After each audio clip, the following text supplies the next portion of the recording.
ઈષ્ટદેવ ભગવાન શ્રી સ્વામિનારાયણ આજના દિવ્ય પ્રસંગે સભામાં ઉપસ્થિત આપણે સૌને દર્શન આપી રહેલ વડતાલ શ્રી લક્ષ્મીનારાયણ દેવગાદીના ભાવિ આચાર્ય શ્રી નુગેન્દ્ર પ્રસાદજી મહારાજ, પૂજ્ય શ્રી વક્તાશ્રી પૂજ્ય પ્રેમ સ્વરૂપ શાસ્ત્રીજી, પૂજ્ય દરેક સંતો અને શ્રીજી મહારાજના લાડીલા દરેક વાલા હરિભક્તો, સરસ સુંદર અવસર આજે આપણે સૌ માણી રહ્યા છીએ. સુરતનો સત્સંગ સમાજ ખૂબ ભાગ્યશાળી છે કે પરમ પૂજ્ય લાલજી મહારાજના આપણને અવારનવાર આશીર્વાદ પ્રાપ્ત થતા રહે છે. વર્તમાન સમયની અંદર દરેક પરિવારને, દરેક સત્સંગીઓ, દરેકને પોતાના પરિવારના સભ્યો ક્યાં એવી જગ્યાએ બેસે જાય કે જેને આ જગતની અંદર સાચી વાત સમજાય અને જે સત્યના માર્ગે ચાલીને ભગવાનનો રાજીપો પ્રાપ્ત કરે. આ સૌથી મોટામાં મોટું અત્યારે દરેકને ચિંતન અને ચિંતાવાળો વિષય છે. તુલસીદાસજી મહારાજે લખ્યું કે બિનુ સત્સંગ વિવેક ન હોય, રામ કૃપા બિના સુલભ ન સોય. બિનુ સત્સંગ વિવેક ન હોય, જ્યાં સુધી સત્સંગનો યોગ નથી થતો, જ્યાં સુધી મહાપુરુષો એ આપણા જીવનની અંદર આવતા નથી, ત્યાં સુધી આપણા જીવનની અંદર સાચો વિવેક આવતો નથી. હવે તુલસીદાસજી મહારાજે આ રામાયણ ચોપાઈની અંદર આ વિવેક શબ્દ લખ્યો ને, એની અંદર આખું આધ્યાત્મિક જગતનો સાર આવી જાય છે. એ વિવેક આપણા જીવનની અંદર આવે તો મર્યાદા પુરુષોત્તમ ભગવાન શ્રી રામે આ પૃથ્વી ઉપર પધારીને જે સિદ્ધાંતો સ્થાપિત કર્યા એ આપણને સમજાય. તો ભગવાન સ્વામિનારાયણ આ કળિયુગની અંદર પધારીને આવા દિવ્ય સંપ્રદાયની સ્થાપના કરી. એ શેના માટે કરી એ આપણને સમજાય. નહીં તો આપણે એકબીજા ખેંચતાણની અંદર જ આખું સત્સંગની અંદર આખું જીવનને આયુષ્ય વિતાવી દઈએ. પણ સત્સંગની અંદર આવ્યા પછી જો આપણને સાચો વિવેક આવે, સાચી સમજણ આવે, સ્વામિનારાયણ ભગવાને આ કળિયુગની અંદર પધારીને એમની સાથે 500 પરમહંસે પધારીને જે આ દિવ્ય સંપ્રદાય સ્થાપ્યો, એ સંપ્રદાયના સિદ્ધાંતો શું છે? આ સંપ્રદાયની અંદર આપણે સૌ સત્સંગી તરીકે બેઠા છીએ તો શું પ્રાપ્ત કરશું જીવનની અંદર કે જેનાથી આપણે ભગવાનનો પરમ રાજીપો પ્રાપ્ત કરીને આપણા જીવનના લક્ષ્યને આપણે પ્રાપ્ત કરી શકીએ? તો પહેલું તો આપણે આપણા શાસ્ત્રોનું અધ્યયન કરવું પડશે. આ યુગની અંદર સ્વામિનારાયણ ભગવાને પણ વચનામૃતમાં બહુ સ્પષ્ટ વાત લખી છે કે જે શાસ્ત્રના યોગે ભગવાન ઓળખાય છે એ ભગવાનનો મહિમા અને એ ભગવાનની ઓળખાણ કદાપી મટતી નથી. પણ શાસ્ત્રના યોગે કરીને માટે આપણે સૌથી પહેલા સ્વામિનારાયણ ભગવાનની આજ્ઞા શાસ્ત્રોમાં શું છે એના ઉપર આપણે બધાએ વિચારવું પડશે. અને એ પ્રમાણે આ સંપ્રદાયની અંદર આપણે જો કાર્ય કરશું તો અવશ્યમેવ આપણા સૌની અંદર વિવેક આવશે. અને એ વિવેકના માધ્યમથી આપણે આ જગતની અંદર જે પણ માયાના ગૂંચવાડાની અંદર ગૂંચવાયેલા છીએ એમાંથી બહાર નીકળીને આપણે સાચા સુખને પ્રાપ્ત કરી શકશું. આપણે તો સૌ ભાગ્યશાળી છીએ કે આવા લાલજી મહારાજ જેવા મહાપુરુષ આપણને મળ્યા છે. આ સત્સંગની અંદર આપણે ક્યાંય કોઈની સલાહ લેવા જવું પડે કે પૂછવા જવું પડે એવું નથી રાખ્યું ભગવાને. આપણા ઉપર મહારાજની બહુ મોટી કૃપા છે કે લાલજી મહારાજ જેવા મહાપુરુષ આપણને મળ્યા છે અને જેમના એક એક વાક્યની અંદર આપણા સૌનું કલ્યાણ લખ્યું છે. ને આપણને વિનયને વિવેક સાથે જે સ્વામિનારાયણ સંપ્રદાયના પિયુષ પાઈ રહ્યા છે, જે પાઠ શીખવાડી રહ્યા છે. માટે આપણા જેવા કોઈ ભાગ્યશાળી નથી કે જે મહારાજનું બાંધેલું બંધારણ પ્રમાણે આ સંપ્રદાયની અંદર આપણે સૌ ભગવાનને રાજી કરવા માટેનો પ્રયત્ન કરીએ છીએ. અને જેને ભગવાનને બહુ રાજી થવાની તમન્ના છે, એ લોકો સંપ્રદાયની અંદર જે કાર્ય કરી રહ્યા છે એમને એ ખ્યાલ નથી કે ભગવાનને રાજી કરવા માટે આપણે કાંઈ પણ ખોટું કરીએ તો ભગવાન માફ કરવાના નથી. ભારતીય સનાતન સંસ્કૃતિની અંદર, આપણા હિન્દુ ધર્મની અંદર કોઈ પણ શાસ્ત્રમાં એવી ક્યાંય આપણને કોઈ પરમિશન આપી નથી કે તમે ભગવાનને રાજી કરવા માટે અધર્મના માર્ગે ચાલીને કોઈ પણ કાર્ય કરો જેનાથી ભગવાન રાજી થાય. માટે આ સંપ્રદાયની અંદર આપણે ભગવાનને રાજી કરવા હશે તો ધર્મના માર્ગ ઉપર ચાલવું પડશે. આ તો અત્યારની સ્થિતિની અંદર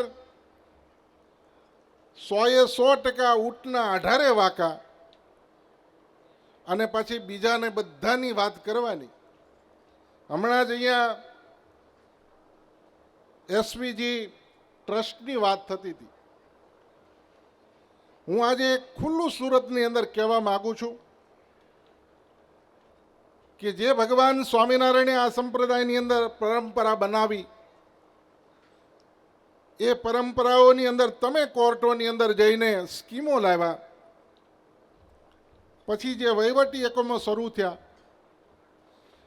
મારે ટૂંકી જ વાત કરવી છે કે આ વહીવટી એકમની અંદર જો એ સાચા અને સત્ય હોય તો ગઢડા મંદિરની અંદર 130 કરોડ રૂપિયા 5 વર્ષની અંદર જે વાપરી નાખ્યા, એ 130 કરોડ રૂપિયાનો અમે અહીંથી કહો તો 5 હરિભગત મોકલીએ અને કાં 5 સીએ આપણે અહીં મોકલીએ, તટસ્થ ન્યાયિક માણસો, અને એને તમે હિસાબ બતાવી દો. તમે અહીંયા સુરતની અંદર આવીને માઇકની અંદર એમ કહી જાઓ છો કે અમારા ચોપડા ખુલ્લા જ છે, કોઈ આવે તો અમે હિસાબ બતાવવા માટે તૈયાર છીએ. પણ એ માત્ર ને માત્ર અહીંયા આવીને બોલી જવાનું, જીવનની અંદર કોઈ પણ પ્રકારનો ત્યાં અમલ કરવાનો નહીં. તમે સાચા હોય તો તમને બતાવવામાં શું વાંધો છે? કોઈ 5 નિવૃત્ત આપણે અધિકારીઓને કહે તો મોકલીએ, તટસ્થ માણસોને મોકલીએ અને જેને હિસાબ બતાવી દે. અને એ હિસાબની અંદર જો તમે સાંગોપાંગ તમે કાયદેસરના કામ કર્યા હોય તો અમે તમારી સામે આ આક્ષેપ પાછો ખેંચી લેશું, તમારી માફી માગી લેશું. પણ આ સત્સંગની અંદર ભગવા વસ્ત્ર પહેરીને, જે દુનિયાને ભગવા વસ્ત્રમાં વિશ્વાસ છે એનો મિસયુઝ કરીને, ખોટા સ્ટેટમેન્ટો કરીને હરિભક્તોને ભ્રમિત કરવા માટે જે વાતો કરી રહ્યા છે એનાથી આપણે સૌએ સાવધાન થવાનું છે. અને એના માટે એક જ વાત છે કે આની અંદર સાચો વિનય ને વિવેક કેમ આવે, તો આ મહાપુરુષ લાલજી મહારાજના વચને હવે આ સંપ્રદાયની અંદર આપણે બધાએ ચાલવું પડશે. આ એક જ રસ્તો છે એનો. બાકી દુનિયાની અંદર કોઈ પણ વાત કરતા હોય, વડતાલ મંદિર, જુનાગઢ મંદિર, ગઢડા મંદિર, વિકાસની કોઈ વાતો કરતા હોય તો આજે અહીંથી અમે ખુલ્લી ચેલેન્જ કરીએ છીએ કે 5 સભ્યોની કમિટી બનાવીને ટ્રસ્ટની અંદર છેલ્લા 20 વર્ષની અંદર જે પૈસાઓ વપરાણા છે એનો હિસાબ સત્સંગ સમાજને તમે આપો.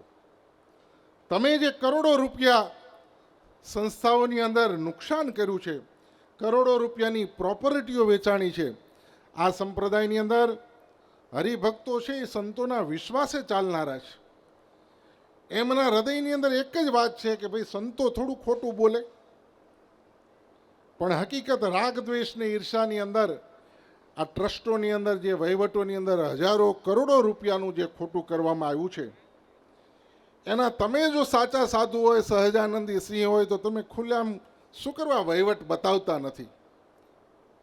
તમે ખુલ્લેઆમ ઓપન સત્સંગીઓને બતાવી દો આ તો પ્રવચનોની અંદર આવીને કહેવાનું કે અમારી પાસે આવશે તો ગરડા મંદિરમાં ચોપડા ખુલ્લા છે, વડતાલ મંદિરમાં ચોપડા ખુલ્લા છે. ચોપડા ખુલ્લાથી શું, આમાં આ સભાની અંદર બેઠા એમાંથી જૂજ માણસોને ખબર પડતી હોય વહીવટની અંદર. બાકી તો બધા સત્સંગીઓ કે બીજી બધી વહીવટી એકમની અંદર કેમ હવાલો પડે, આ ક્યાં પૈસા વપરાણા, આ તો અહીંયા આવીને એમ કે એટલા રૂપિયાનું બિલ નાખ્યું છે ને એટલા રૂપિયાનું, એમ હિસાબ મળે કોઈ દિવસ? એની સામે સીએ બેસવા પડે સામે, અને તમે ઓડિટ રિપોર્ટની અંદર બતાવી દો, લાઈવ પ્રસારણ કરી દઈએ આપણે અને દુનિયા આખી જોઈ લે.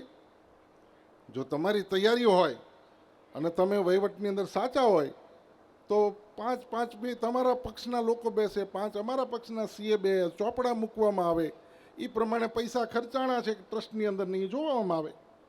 હવે ગરડા મંદિરનું જે બિલ્ડિંગ બનાવ્યું એનો જીર્ણોદ્ધાર કરવાની અંદર 10 કરોડ રૂપિયાનો ખર્ચો છે. બોલો કેમ ગળે વાત ઉતરે? અત્યારે મંદિરનું રિપેરિંગનું કામ થાય છે, એમાં 10 કરોડ રૂપિયા ખર્ચ્યા. અને સૌથી મોટી વાત તમને એમ કહું કે આમાં થોડા ઘણા ભણેલા ગણેલા માણસો હશે, એમને મારી વાત સમજાઈ જશે. એમણે એક અહીંયા પત્રિકા ડિક્લેર કરી. આજે હું જાહેરમાં કહું, એ પત્રિકાની અંદર એ લોકો સહી સાથે એમ કહે કે ભાઈ આ ગરડા મેનેજિંગ ટ્રસ્ટી બોર્ડ આ હિસાબ આપે છે.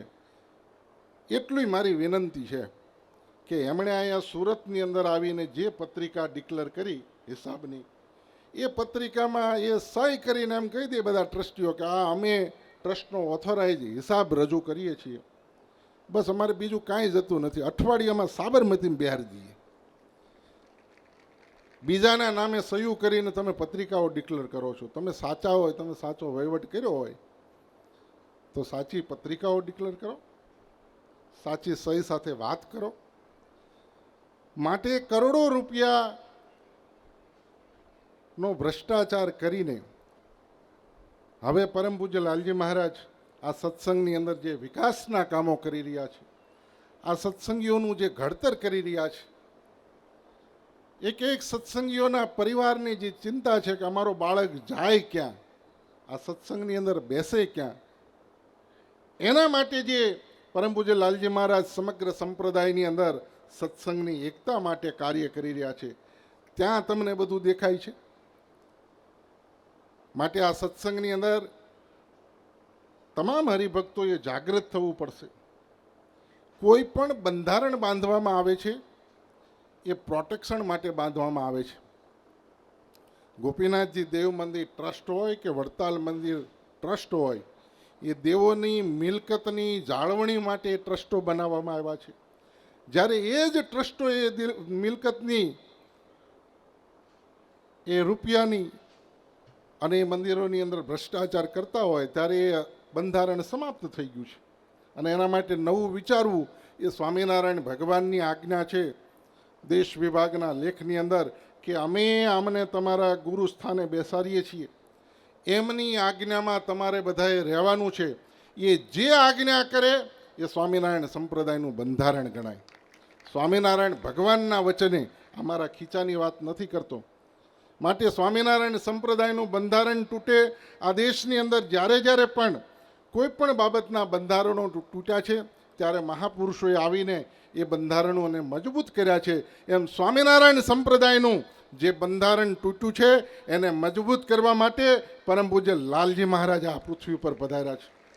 અને અવશ્યમેવ આ સંપ્રદાયની અંદર એમના હાથે જ આ બંધારણો મજબૂત થવાના છે. અને દરેક સત્સંગીઓના હૃદયની જે ભાવના છે આ સંપ્રદાયની અંદર એ પૂર્ણ થવાની છે. માટે આપ સર્વને આ સત્સંગની અંદર આવ્યા છીએ તો સત્સંગની અંદર આપણી શું જવાબદારી છે એ જવાબદારી સ્વીકારીને પરમ પૂજ્ય લાલજી મહારાજની આજ્ઞામાં આપણે સૌ સત્સંગની અંદર કાર્ય કરીએ. એ શબ્દો સાથે આજના આ સીમાડાના આ આયોજનની અંદર દરેક યુવાનોને, યજમાનોને ખૂબ ખૂબ બિરદાવું છું. અને સુરતની અંદર તમારા બધાનો થનગનાટ જોઈને ખૂબ હૃદયની અંદર આનંદ થાય છે. એ એટલા માટે આનંદ થાય છે કે આવી વિકટ પરિસ્થિતિની અંદર ભગવાન સ્વામિનારાયણની પરમ તમારા ઉપર કૃપા છે.